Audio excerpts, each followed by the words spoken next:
Anton Guinea here. The 5 things that I've learnt in life, or the 5 lessons that I've got from life, and the 5 lessons that I'm glad that I got from life.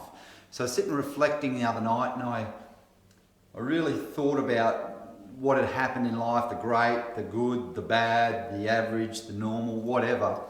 And I actually came up with 5 events, I guess, that have probably shaped who I am more than anything else. And I'm going to share those with you. Not only am I going to share them, I'm going to challenge you. I want you to sit down too and have the same conversation with yourself. My challenge to you is, what lessons are you glad you've learned from life?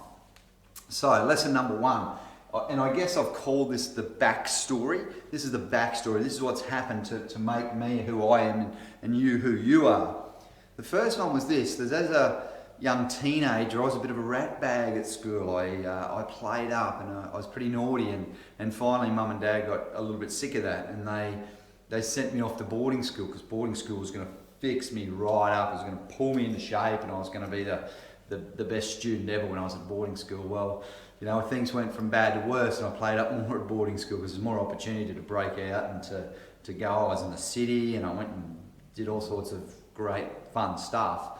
But what happened was I was probably a little bit too naughty, and Brother McLaughlin, the principal at that school, which is Nudgee College in Brisbane, called me into the office one day, and he said, "Anton," he said, "I think it'd be better if you received your education elsewhere." That was pretty traumatic as a 17-year-old to get, I guess, removed, expelled from a prestigious boarding school. So that took its toll on me a little bit at the time. But I guess the lesson that I got from that was this: there's some opportunities in life that only come around once. There are some opportunities that you will never see again.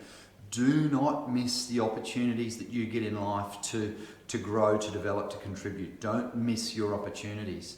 Number 2, so I came back to Gladstone, where I'm from, after that little episode at boarding school, and I did an apprenticeship. So I'm an electrician by trade, and at the end of that apprenticeship I went out to find some work and make my way in the world as a newly qualified electrician. What happened was I got blown up. So I was working in this electrical switchboard, and this whole switchboard just blew up and erupted. And if you know my story, because I do a lot of motivational speaking around that particular incident, it was a traumatic time in life. Yeah, and I talk about workplace health and safety now a lot, and I guess I want employees to sort of learn from my experience. And you know, part of that burns recovery, which was horrible, and it was months and months and months recovering from 2nd-degree burns and having my skin torn off forcibly. Lying in the burns unit, one of the things I can remember thinking is that you only live once. My life could have been over in an instant, because I stuck a steel ruler on a switchboard, which is never really clever. So it could have been over. My message to you: live once, love life, get into it, make it happen. Just don't do any, just get out there, get it happening. Live once. The third thing is around trusting your gut. So in my late 20s, we'd moved to the Northern Territory for work, and we're working in a uranium mine up there, and I was playing rugby. I was playing heritage listed rugby. I was playing rugby in the Kakadu National Park in Northern Territory, which was great fun. And we travelled to Darwin this particular day to play a club called Casuarina. And I actually had a bad knee injury, and I ruptured or completely capitulated, really, my anterior cruciate ligament. And that ligament just blew apart, and yeah, painful injury. And what, I guess, happened after that, and as part of the recovery and getting the knee reconstruction done, was the doctor and the physiotherapist both used this particular word that I won't forget. And they said, part of your rehab and your recovery, you need to use inhibition. You need to have inhibition. They said you need to, mobilise your knee and not walk on it, and crutches and all the rest of it. So have some inhibition.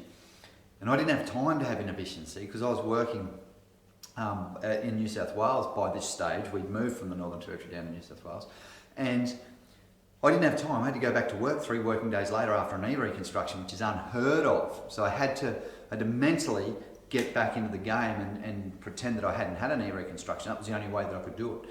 And so even back then I was using this sort of mind over matter stuff that I now talk about.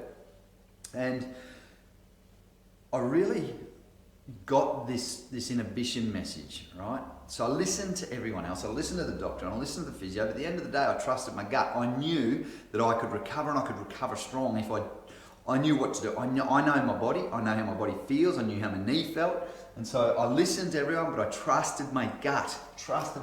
Number one, big tick. Never do anything without just checking in with your intuition first. Does this feel right? Absolutely. Well, get out and get it done, yeah? Or recover, or whatever it is that you want to do. The next thing that happened was, while we were down in New South Wales, was driving to work one morning, and we heard over the radio that everyone that worked in the business that I was working in was going to be made redundant that day. True story. Isn't that interesting?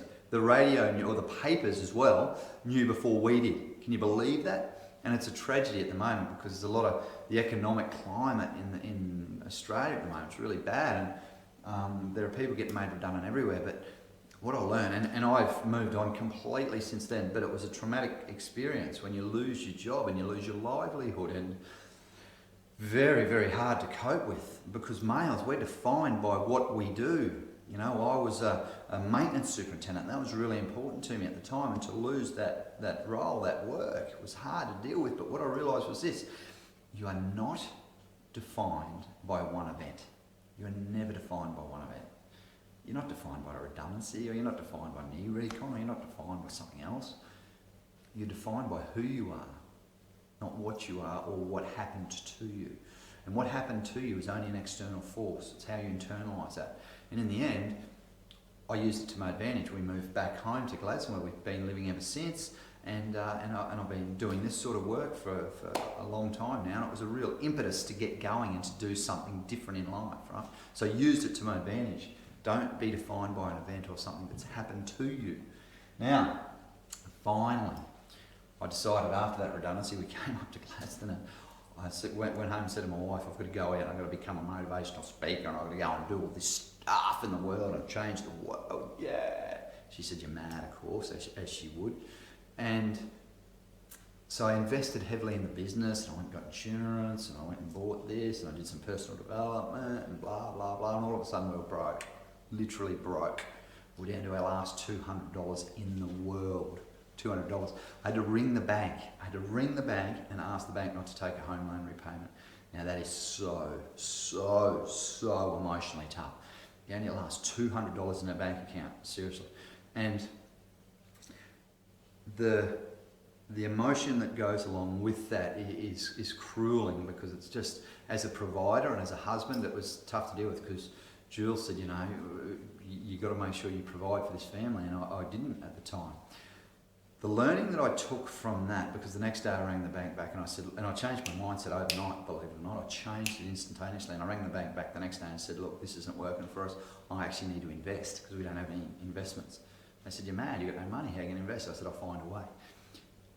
Now the way that I found to generate cash, obviously, and get financially set up, what I didn't realise was, I was playing too small at the time, and I wasn't adding enough value when I went out and became self-employed. And so I wasn't getting paid what I was worth. And so I didn't realise that you got to add more value to the world. You know, what comes back to you is a direct result of how much you give and how much value you add. Add more value. So that's the 5 lessons that I'm glad I've learned in life. I really am. So my challenge to you is, go under this video and make a comment. What are the 5 lessons that you've learned in life? What are the things that now set you up, that serve you really well? Go to antonguinea.com.au to check out more. Look forward to hearing from you.